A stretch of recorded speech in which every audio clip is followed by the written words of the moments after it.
करेंगे dyspnoea with nervous कफ। अगर आपको खांसी की आती है और सांस की तकलीफ भी है तो 1 पॉइंट ट्रीटमेंट में इसका बहुत ही आसान सा तरीका है।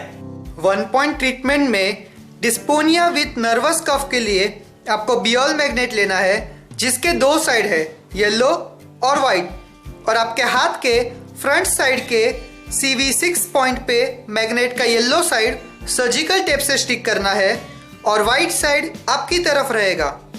सर्जिकल टेप आपको पास के मेडिकल स्टोर से मिल जाएगा।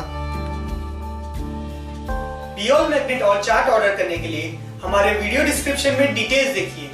हमारे और भी वीडियोस देखने के लिए लॉग ऑन कीजिए www.lionsactiontv.com। हमारे YouTube चैनल सब्सक्राइब कीजिए। धन्यवाद।